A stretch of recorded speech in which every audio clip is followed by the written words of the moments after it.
Olá pessoal, seja muito bem-vindo ao canal Lendo e Querendo, e hoje então, tá certo, a gente vai conversar um pouquinho sobre um grande clássico da literatura brasileira, tá bom? Esse aqui é um livro que eu não li esse ano, ou no período, né, do último, o que eu estou lendo para esse vídeo, ok? Eu terminei esse livro aqui já faz alguns meses atrás, mas eu só vim conversar com vocês sobre ele agora, ok? Até porque esse é um livro, o Memórias do Cárcere, do Graciliano Ramos, né?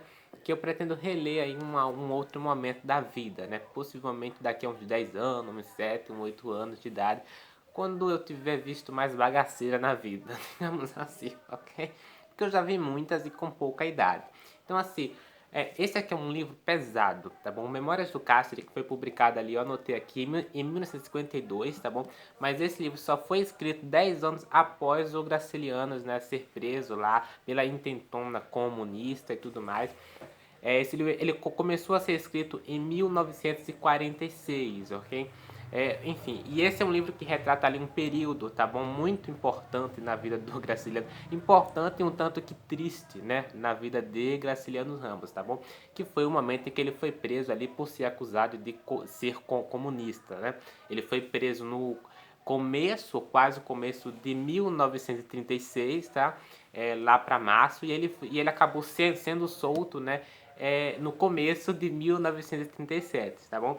É o que a professora lá, especialista na obra, né, tá bom? E em Graciliano Ramos vai comentar, vou deixar o vídeo lá embaixo na descrição do vídeo, eu acabei assistindo ele. A professora, ela dá uma entrevista ali para o Literatura Fundamental, uns 6 anos atrás, e ela vai comentar isso lá naquele vídeo, isso também vai ser dito aqui no Memórias do Cárcere. Eu estou um pouco perdido em como eu vou conversar com vocês sobre esse livro, porque eu anotei muitas coisas aqui para fazer esse vídeo. Até porque quando eu li esse livro, eu fiz várias anotações, mas foi várias anotações. Eu demorei, acredito que quase um ano para terminar esse livro. Mas, tá bom? Eu estou gravando esse vídeo após alguns meses, então possivelmente eu vou deixar muita coisa de lado, muitos detalhes, e eu me lembro de muita coisa dessa obra. A começar um pouquinho pela linguagem, que damos para classificar aqui de Memórias do Cárcere de Graciliano Ramos é a questão de que esse livro ele se enquadra mais numa autobiografia do que num romance ficcional. Apesar de que muitos críticos, tá bom, vai ser comentado lá no Literatura Fundamental que o Alfredo Bossi, né, acabava ficando entre o meio termo, né? Esse livro seria ali uma autobiografia, mas também teria a ver ali com ficção, com romance, algo que a professora lá, especialista em Graciliano Ramos, vai discordar. Ela classifica esse livro mais como uma autobiografia. Eu, ao ler esse livro, ao demorar quase um ano lendo Memórias do Cárcere, eu notei que esse livro ele tem uma linguagem, sim, um tanto poética em diversos momentos. Ele faz uso aqui de diversas figuras de linguagem, né? O Graciliano Ramos era aquele tipo de pessoa que gostava muito de corrigir os seus textos. Mas isso vai ser colocado aqui, é o que a professora lá comenta, como uma forma de tentar, tá bom, retratar esse momento em que o autor viveu, né? E nada melhor do que usar, né, a poesia, do que usar as figuras de linguagem e as comparações e tudo mais para descrever esses momentos torturadores, perturbadores, assustadores, né, agonizantes e traumatizantes que o Graciliano Ramos viveu. Levando em consideração que esse livro só foi escrito ali 10 anos, tá bom? Após passar o que ele passou, ou seja, tá bom? Esse livro ele foi escrito em 1946, mas, tá certo? Somente ele viveu ali isso tudo aqui de 1936 a 1937. Vai ser comentado aqui logo no início desse livro, tá bom? Uma coisa bem interessante, ó, isso vai confirmar os fatos aqui. Resolvo-me a contar, depois de muita hesitação, casos passados há 10 anos. Ou seja, tá bom? Antes ali, né, e tudo mais. E antes de começar, digo os motivos por que silenciei e por que me decido.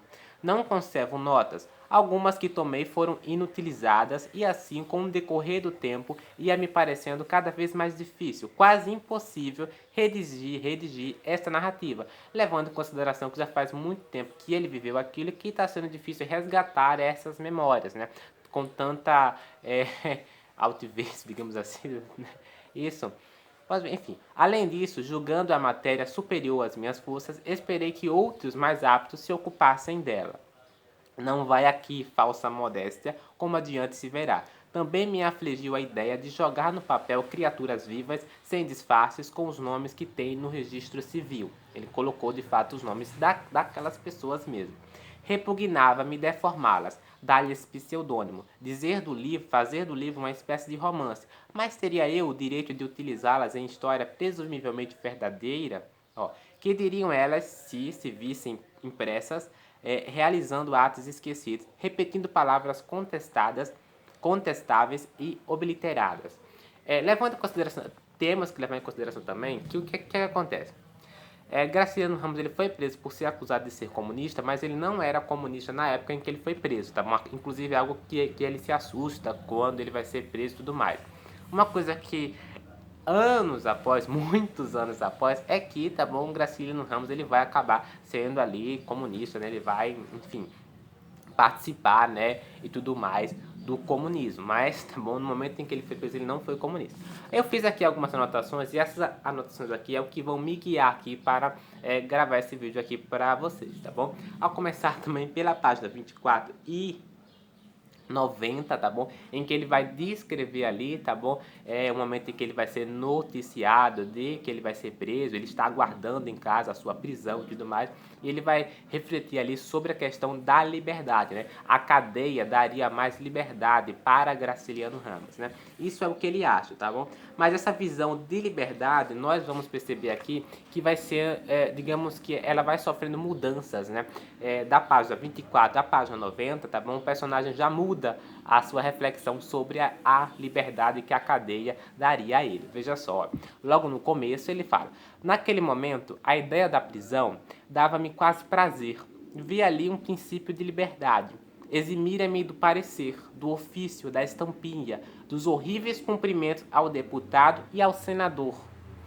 Iria escapar a outras maçadas, gotas espessas, amargas, corrosivas. Então, assim, logo no início, a gente percebe que ele fala, opa, né, na página 24, a prisão daria-me liberdade, eu já não conseguiria cumprimentar aqueles políticos, sei lá, de meia tigela, tá bom? Eu seria, de fato, Graciliano Ramos. Mas, tá bom? Na página 90, deixa eu achar aqui a página 90. Na página 90, o princípio de liberdade, a ideia de liberdade, quando ele já está na cadeia, na prisão preso, muda para ele. Perceba aqui, ó. 24 horas depois me enviariam para lugar distante e o meu interlocutor pensaria no regulamento, no ofício, na ordem do dia. Temos que levar em consideração que quando ele vai ser preso e tudo mais, ele passa por diversas cadeias, né? Ele passa por diversos locais, ele vai sendo mandado de uma prisão para outra. Ó, cada esquecer-nos-íamos era como se nunca nos houvéssemos visto. Cada qual para o seu lado, tratando de negócios diferentes, alimentando esperanças diferentes. Uma preposição insensata, encaixada em diálogo curto, apenas. Conseguiria, porém, desembaraçar-me dela, misturá-la às amorfinações da cadeia, aos toques de corneta e à vigília de sentinela. Recuperar, depois de solto, os pequenos tédios e as pequenas alegrias completamente livre? Não, de certo, não me libertaria de todo. Perceba que ele já mudou aqui de posição, ó.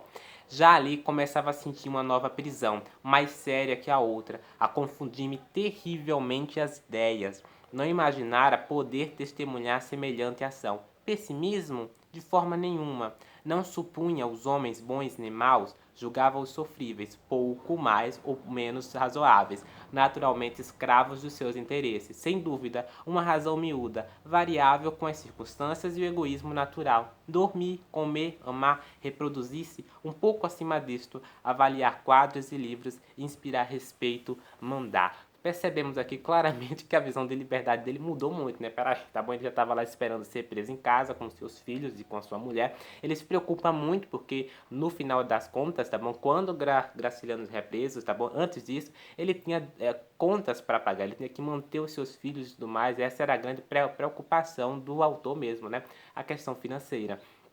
E depois, agora, quando ele está preso, é também a grande preocupação do autor, mas a gente percebe que ele se sente mais preso, aquela ideia de liberdade dele vai sendo, vai sofrendo ali mudanças, tá? E isso acaba irritando ele, isso acaba constrangendo ele. Eu achei isso bem interessante. Essa foi uma anotação que eu acabei anotando. E sobre a questão também do capitalismo, tá bom? A ideia do capitalismo também vai ser colocada aqui por Graciliano Ramos e foi uma coisa que me surpreendeu. Na página 25, tá bom? Quando ele ainda está em casa, ele reflete sobre o capitalismo. Isso é logo no início, percebemos, ó. 25. É degradante. Demais estaria eu certo de não haver cometido falta grave? Efetivamente não tinha lembrança. Mas ambicionara com fúria ver a desgraça do capitalismo. Pregara-lhe alfinetes, únicas armas disponíveis, via com satisfação os muros pichados, aceitava as opiniões de Jacob. Isso constituiria um libelo mesquinho que testemunhas ampliariam. Tinha o direito de insurgir-me contra os depoimentos venenosos? De forma nenhuma. Não há nada mais precário que a justiça. E se quisessem transformar em obras os meus pensamentos, descobririam com facilidade matéria para condenação. Não me repugnava a ideia de fuzilar um proprietário por ser proprietário.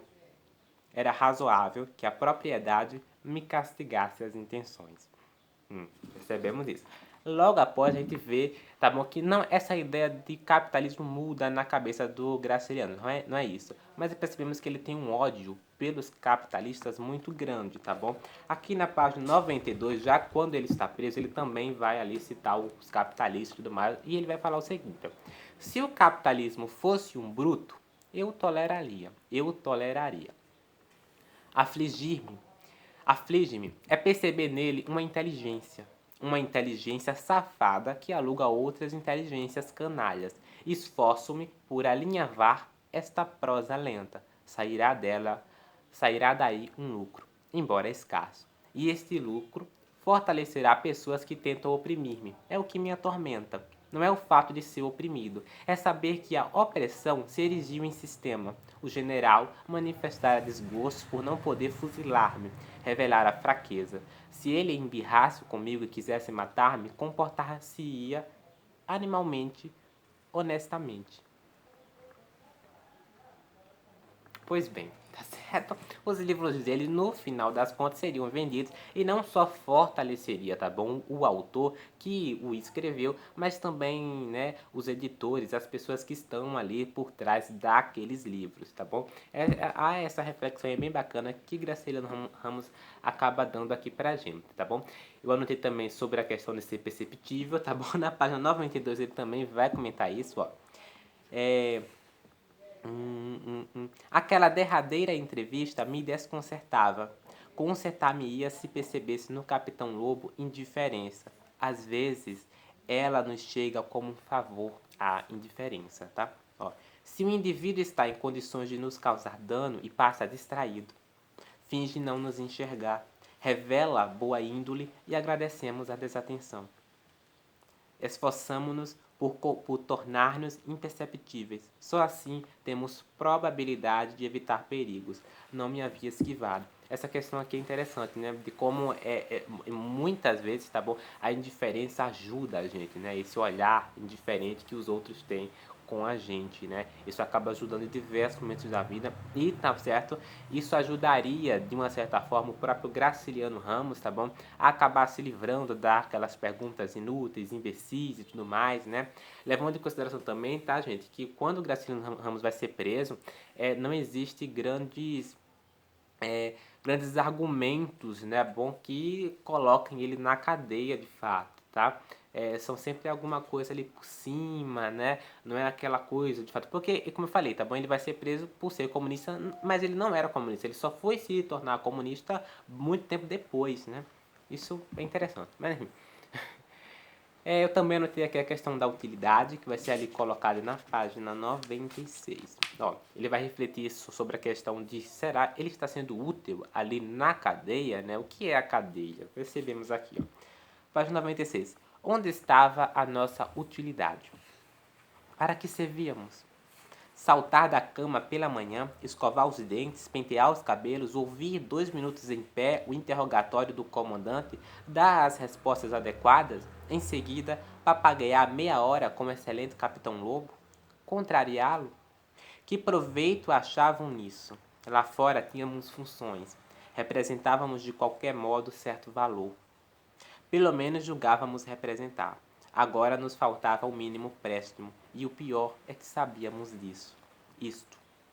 Arrastávamos as pernas ociosas, uma vez por dia deixávamos a gaiola. Dois, alcançávamos o banheiro, o limite do mundo, regressávamos à sonolência e à imobilidade, né? Perceba que o tédio já está sendo instalando ali nele, tá bom? Nessa prisão, tá bom? E a questão da utilidade também deve ser levada em conta, né? Para que serve tudo isso, né?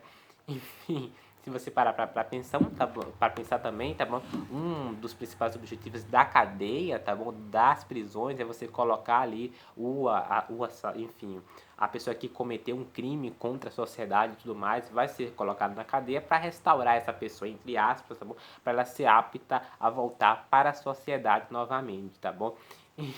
E aqui o próprio Graciliano Ramos acaba refletindo, né? Onde estava a nossa utilidade, né? Onde está a utilidade dele ali naquela cadeia, naquela prisão ali, tá bom? Com os outros e tudo mais. Eu sei interessante, né? Capítulo 18 também. Esse capítulo 18, tá bom? Eu até coloquei aqui, que é da página 108. É um capítulo em que o próprio autor aqui, ele não consegue dormir ali, né? Ele sente tédio, né? Ele fala que o sono fugia, estirava-me e às vezes me alheava em modorra agoniada. As coisas em redor sumiam-se e apenas restava aborrecedora uma torpe visão, né? É um capítulo que dá a sensação de devaneio mesmo, tá bom? O autor ele não consegue dormir mesmo. Ó. Não me atrevia a desabafar. O hábito de coibir-me, a fraqueza, o cansaço amarravam-me, e sobre o monturo oscilante, o que de mim restava era um morno frio, fastio, desejo de acabar-me. Tá bom? Então, assim, os primeiros dias aqui na cadeia mesmo, né? Os primeiros momentos do Graciliano Ramos preso, vai ser bem difícil de aceitar aquilo, tá bom? Levando em consideração que nada daquilo é comum para ele, de uma certa forma, né? Apesar de que dentro da literatura do próprio Graciliano Ramos, tá bom? A pobreza, a fome e tudo mais digamos que, recorrente, podemos dizer assim, né? Enfim, deixa eu ver quais páginas eu anotei aqui mais para vocês. A 117, ó, página 117, vamos dar uma lida aqui. As pessoas lá de fora pareceram-me indiferentes e covardes, medo de comprometer-se. Julguei severo e injusto, esquecendo que muitos esforços deviam ter sido feitos inutilmente e nenhuma visita chegara aos outros alagoanos. Um pacote de roupa branca, meia dúzia de palavras sumidas, afinal, que valíamos nós? Estávamos ali mortos, em decomposição, e era razoável evitar um contágio. Bom que se conservassem longe. Ninguém nos poderia oferecer uma dessas mesquinhas lisonjas indispensáveis na vida social. Estávamos diante de uma verdade muito nua e muito suja.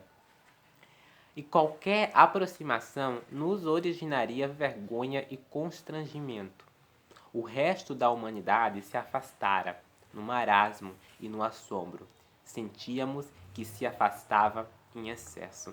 As próprias pessoas se afastavam dele, né? É triste, na verdade, né? É deprimente se você parar para pensar, ok? Bom, tem uma parte aqui que eu acabei destacando, que é a página 139.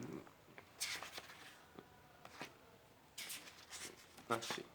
Entendeu? Nessa parte aqui, o autor fala aqui uma coisa bem interessante, que é sobre a questão das gírias, né, da linguagem, porque aos poucos aqui na cadeia, ele vai ali conhecendo o capitão, por exemplo, ele vai conhecendo outras pessoas ali, um dos capitões ali, né, o capitão Lobo, o tipo, acaba não gostando tanto dele assim, mas acaba respeitando as ideias dele, mas não concorda tanto com elas, por exemplo. Enfim, percebemos aqui aquela pluralidade de ideias, tá bom, do Graciliano Ramos, mas a forma como as outras pessoas tratam ele. Então, aos poucos, percebemos que ele vai ali, tá bom, conversando com os outros detentos também, ele vai, não vou dizer que pegando amizades, mas tentando conversar, saber mais da vida deles, tá bom? E, tá bom, a gente percebe uma certa, o próprio autor vai descrever uma certa como posso chamar? Enfim, os outros presos tentam ali tirar sardinha, digamos assim, dos que estão ali em alto patamar, tá bom? Enfim, no caso dos capitães ali da cadeia e tudo mais, pegando de certa forma de outra amizade, tentando ser amigo daquelas pessoas. Então o Graciliano Ramos aqui percebe a questão da linguagem, tá bom? A linguagem dos detentos, os detentos usam muitas gírias, tá bom? E em o capitão ali uma linguagem mais rebuscada, né? Aquela linguagem a qual ele está mais acostumado, levando em consideração que ele é um autor, e um grande autor, por assim dizer, na época já. Então, assim, essa linguagem rebuscada e tudo mais, que ele já está acostumado, mas ele não consegue, tá bom, se comunicar dessa forma com o capitão. Ele acha, tá bom, que o momento, tá bom, a situação em que ele se encontra é das gírias, tá bom? Dessa linguagem pobre, ele não consegue, porque ao falar daquela forma formal, daquela forma, entanto que, né, enfim, essa linguagem a qual ele está acostumado lá fora lembra ele, tá bom, o seu passado, lembra ele o que ele viveu quando ele não estava preso, na verdade. E eu lembrei de um outro trecho dos Miseráveis, que daqui a pouco eu vou pegar. Percebemos aqui, ó, no quartel, eu e Capitão Mata, aqui é o Capitão Mata, vivéramos quase 2 semanas a tratar-nos cerimoniosamente. Guardávamos recordações que eram travancas e nos distanciavam. Ó, agora, criaturas anônimas falavam-me como se tivéssemos estado sempre juntos. Nenhum receio de molestar-nos, suprimindo cortesias de fato ridículas nas situações em que nos achávamos. Lá fora, tínhamos ocupações diversas, usávamos linguagens diferentes e nos distinguíamos pela roupa. Ali, no calor, mal vestidos, meio nus, usando vocabulário escasso, fundindo as gírias da caserna e da estiva, parolávamos na inércia forçada e nos íamos depressa nivelando. Então, aos poucos, ele vai se nivelando ali com os outros detentos, com aquela linguagem, tá bom? E tudo mais, ó. E nenhum esforço fazíamos para isso. Era a autoridade que nos juntava.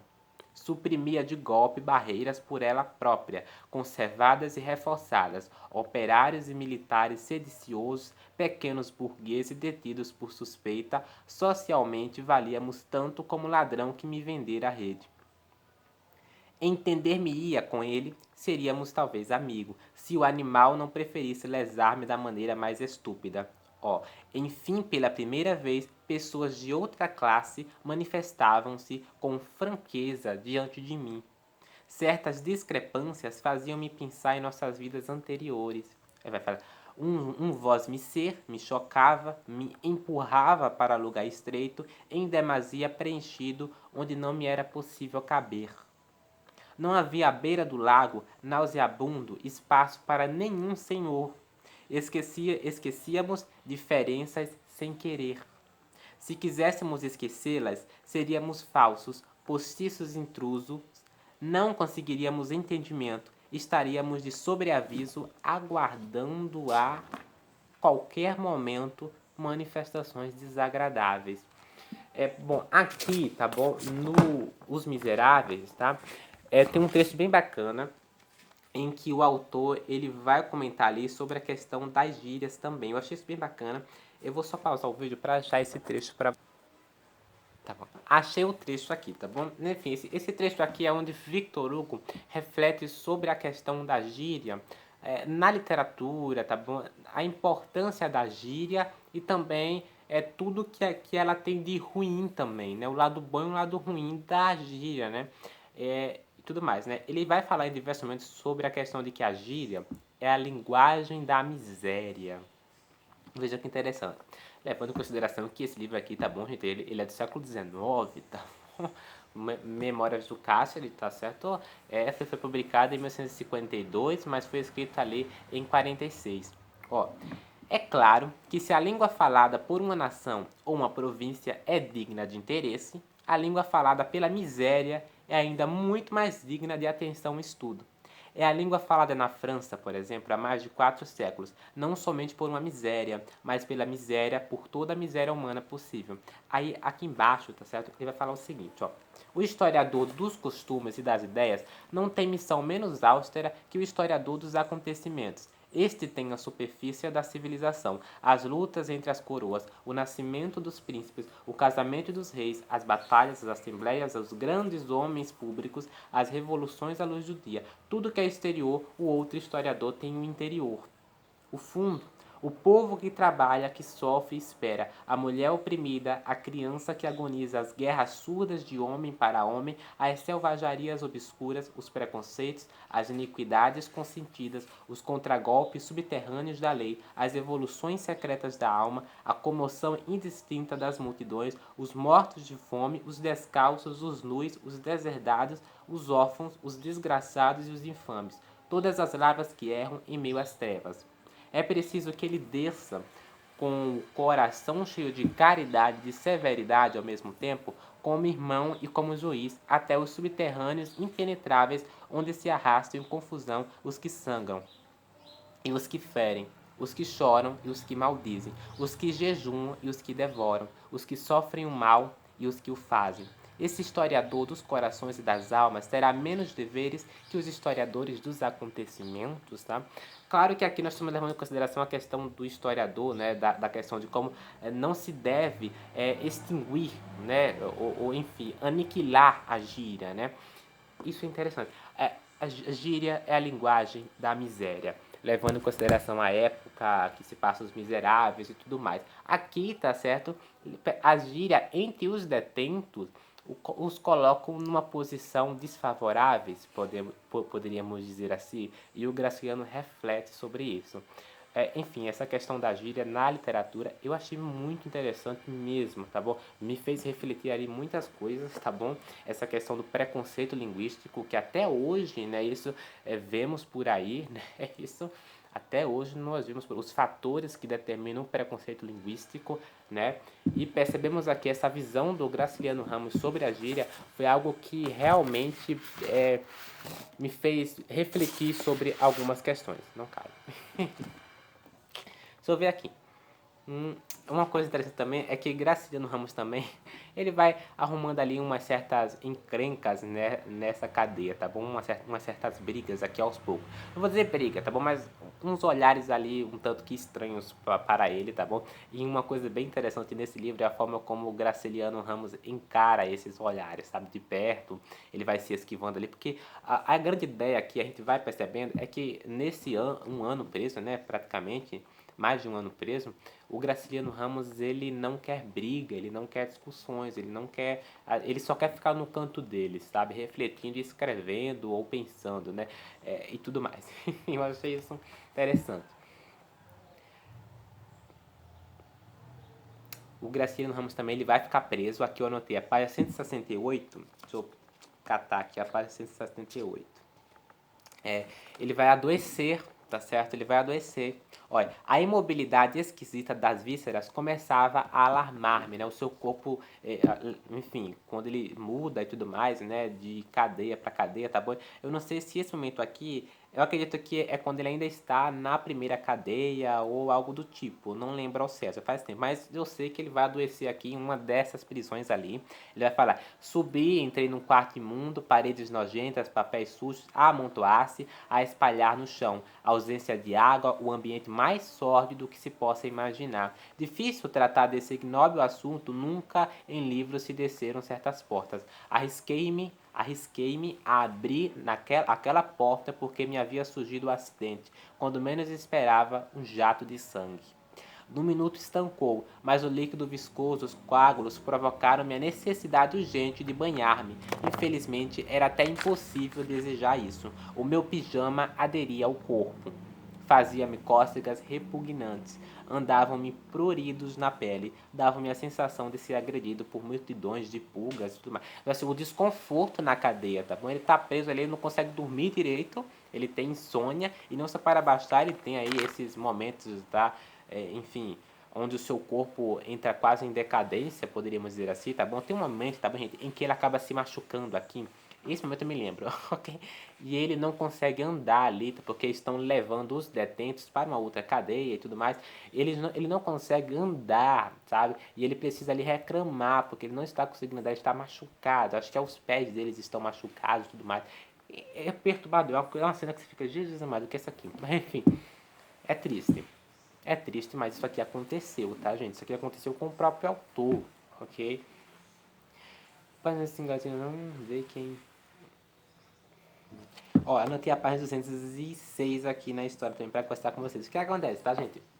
Ele vê ali muita gente lendo vários romances de outros autores, né? Jorge Amado, né? Lúcio Cardoso também, tudo mais. E outros autores também que estavam assim em um momento bem ápice na sua carreira na época. Só que o Jorge Amado era um dos mais lidos ali. Ele se irrita muito com isso. Ele vê um dos detentos ali lendo um livro do Jorge Amado, ele fica irritado porque que não estão lendo meu livro, sabe?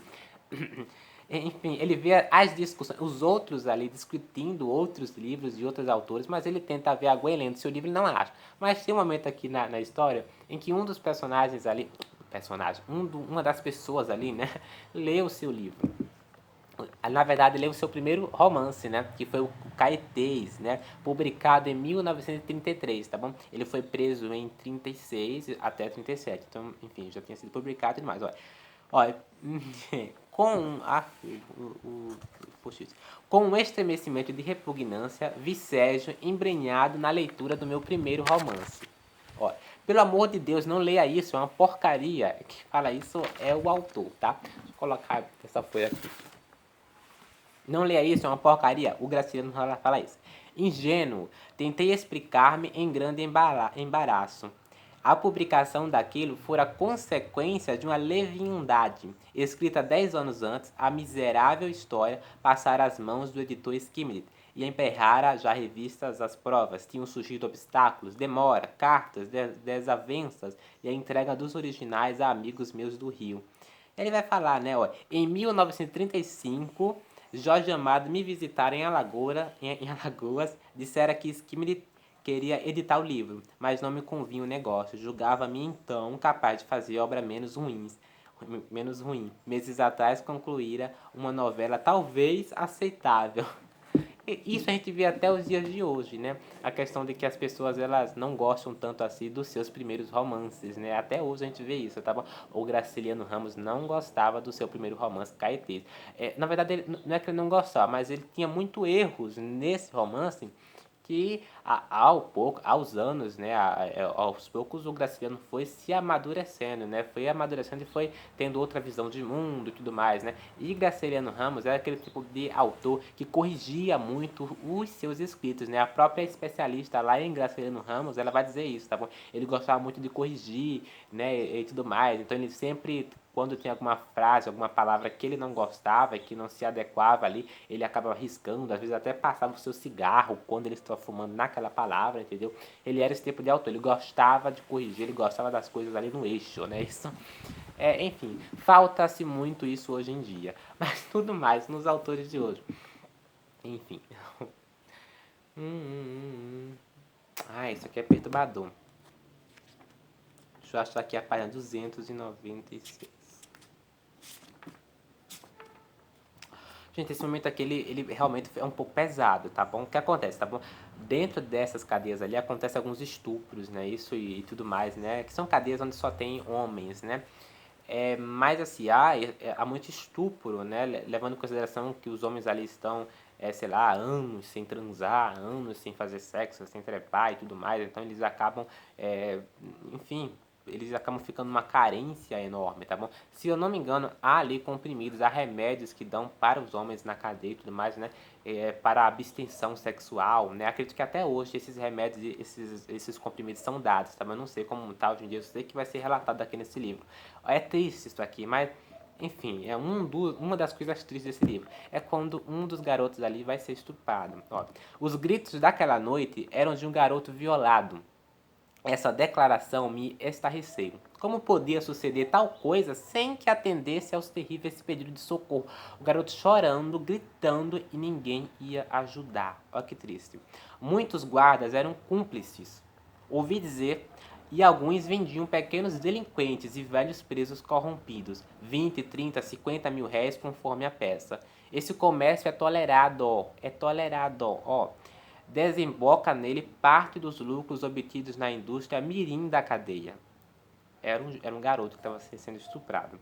Fabricação de pentes, caixas, numerosas bagatelas de chifre e osso. E há também um jogo rigorosamente proibido e nunca suspenso: o contrabando de álcool, as gorjetas, as vendas de cigarro, prestação de serviços miúdos aos políticos. O dinheiro circula. às vezes serve para amaciar outros funcionários. Ele termina, na ausência de mulheres, consente-se o homossexualismo tacitamente, tá bom? Essa expressão aqui, ela é preconceituosa, né? É homossexualidade, na verdade, não homossexualismo, isso remete à doença. Apesar de que na época, gente, esse livro aqui faz muito tempo que foi escrito, tá bom? Então eu acredito que, ok, não existia, enfim, essa questão da homossexualidade, né? E não homossexualismo, ismo, né? Tudo mais. Esse sufixo ou prefixo, eu nem lembro. Enfim, tá errado. Mas de qualquer forma, ele fala que na ausência de mulheres, o que acaba consentindo ali tá bom, esses atos ali, tá bom? É você pegar os garotos e os homens ali, acabarem pagando ali os guardas para eles ficarem calados, tá bom? Não se intrometerem e estuprarem ele. Olha, é triste essa cena aqui, mas realmente é o que acontece muito hoje em dia nas cadeias, tá bom? Eu assisto muita coisa, muitas reportagens dos jornais, da Band, Jornal Nacional, SBT, tá bom? Onde trazem muito ali, onde eles vão fazer visitas na cadeia, tá bom? Sempre me aparecem essas recomendações aqui no YouTube, então eu acabo assistindo. São vídeos de 20, 30, 40 minutos e eu assisto vários desses vídeos. Eu acho bacana entender a realidade do Brasil, tá bom? Não adianta eu falar sobre esse livro aqui, enfim, não sabendo o que acontece no nosso país no século XXI, em pleno 2021. E uma coisa bem bacana, tá bom? Numa dessas revistas, eu vou deixar lá embaixo na descrição do vídeo um link de uma reportagem, acho que é da Band, eu nem lembro, só sei que eu vou deixar lá embaixo. De um cara visitando as cadeias e tudo mais, de uma penitenciária, e já está acontecendo essa questão de você separar os LGBTs, tá bom, dos héteros, tá? Porque geralmente, tá bom, quando colocam ali todos na mesma cadeia, tá bom, os homossexuais, os bissexuais, enfim, os travestis e tudo mais, já acontece ali, tá bom, atos cruéis, estupro, de agressão, tá bom, acontecem, enfim, abusos físicos, psicológicos mesmo, tá bom, desses outros detentos. Que se enquadram ali nessa sigla, né, desse movimento LGBT. E eu acho isso bem bacana, tá bom? Acabar separando, porque realmente, apesar de que eles são presos, cometeram atrocidades terríveis, muitos estupraram, muitos mataram crianças, muitos, sei lá, assassinaram a mãe, o pai, e, enfim, fizeram coisas terríveis, mas ainda assim, tá bom? Tem que ter o mínimo de dignidade possível para separar esses detentos, né? Porque realmente é você colocar, sei lá, é você dar a morte a eles de cara. Deixa lá embaixo essa reportagem dessa cadeia que acabou separando, tá bom? Isso não é nem um pouco um ato de privilégio, não, tá, gente? É porque realmente são mortos e mortos. Imagina essa época aqui, tá bom? Graciliano foi preso em 36. Imagina nessa época, em, sei lá, quase no início do século XX, né? Imagine como eram as coisas nessa época. A coisa era feia, tá? Enfim. Esse do Jaci, eu vou ver o que é que tem de mais trecho aqui pra separar pra vocês, tá? Sim. Enfim, a mulher do Graciliano Ramos também vai visitar ele na cadeia, tá bom? E uma coisa bem bacana é que eles estão comentando ali sobre a questão das finanças, tá bom? Dos lucros, né? Dos livros e tudo mais, porque o que acontece? Graciliano Ramos, ele tinha 8 filhos, tá bom? Algo do tipo, ele tinha muitos filhos. Então a grande preocupação dele também era em como manter essas crianças, a mulher e tudo mais, né? Então ele ficava na cadeia ali pensando, né? Nas dívidas, enfim. Então ele acabou ali vivendo dos lucros, né? Da publicação dos seus livros, e a mulher ali vinha na cadeia visitar ele para conversar um pouquinho sobre essa questão dos lucros e tudo mais. É bem bacana esse momento, porque a gente percebe a mudança, né? Tanto de Graciliano Ramos vendo a sua mulher depois de muito tempo também, e tanto da mulher vendo Graciliano Ramos, tá bom? A gente nota esse momento de frustração, talvez, de decepção, mas levando em consideração também que a própria mulher sabia que Graciliano Ramos era inocente, né? Não tinha motivos para ele estar ali dentro. É tão certo que ela vai visitar ele, tá bom? É uma conversa bem alagoana, sabe? Enfim, pra quem não sabe, eu nasci em Alagoas, tá bom? Mas, enfim, eu moro em Sergipe, tá bom? Esse é um detalhe que eu nunca falei nos vídeos, tá? Eu acredito que o Graciliano Ramos, ele nasceu em Alagoas também. Caso eu fale alguma bobagem, podem me corrigir, tá bom? Isso, tá certo? Esse aqui é um livro bem bacana. Leia Memórias do Cássio. Eu pretendo ler mais obras do próprio Graciliano Ramos aí, se tudo der certo, ok? Ele tem Angústia, né? Vidas Secas eu já li, já tem vídeo aqui no canal, vou deixar o link lá embaixo na descrição do vídeo. Acredito que foi a única obra que eu li do autor. Enfim, e é um autor, tá certo, gente, que sempre retratou muito a vida como ela é, né? Sempre retratou muito o lado seco da vida, né? Ele nunca maquiava os seus textos, não, tá bom? Ele dizia o que tinha que ser dito. E isso, de fato, incomodava muitos políticos da época, enfim, muitos representantes da época e tudo mais, tá bom? É tão certo que ele acabou sendo preso ali, tá? Incomodava muito. Inclusive, no momento em que ele escreveu Memórias do Cárcere ali, é, esse foi um livro que incomodou muito, tá bom? Nas discussões ali entre os amigos dele, tá bom? Quando ele já estava no Partido Comunista, Jorge Amado também na época estava no Partido Comunista e tudo mais, isso incomodava os outros ali do grupo de amigos, porque no final das contas, tá certo? Estava retratando muito pesadamente esse momento da cadeia. E isso incomodava os comunistas da época, tá? Ele criava ali várias discussões entre as outras pessoas e tudo mais. Vou ver se eu me lembro de mais alguma coisa. Eu achei o trecho, tá certo, da visita da mulher dele ali na cadeia. Olha, a primeira visita de minha mulher foi um desastre. Avizinhávamos as cadeias, tínhamos depois precisão de afastá-las, buscávamos assuntos que desviassem a forte necessidade, a linguagem violenta da imprensa reacionária, a credulidade e a indiferença do público. Uma coisa que a gente vê muito aqui nos escritos dele era em como a imprensa, de uma certa forma, maquiava, né, os fatos, não apresentavam as coisas como deviam apresentar, tá bom? Os jornais, os folhetos da época. Isso incomodava o autor muito. Ó, éramos uns monstros e o governo, isolando-nos, salvava o país. Abandonávamos essa matéria, entrávamos em negócios particulares. O dinheiro sumia-se. Falávamos nele indiretamente, receando com certeza a desaparição completa. O romance, engaixado na composição, roubava-nos alguns minutos. Estavam conversando ali sobre, né, a publicação, os lucros, tá bom? Com a editora da época, que era Olímpio, eu esqueci o nome da editora. Não acabariam de rever as malditas provas? Impacientava-me a demora, e logo me chegava um contentamento provisório por não se exibir aquela porcaria. Com tudo isso, era necessário, porque os restos da pecúnia se evaporavam. Uma coisa é fato, o cara escrevia muito bem.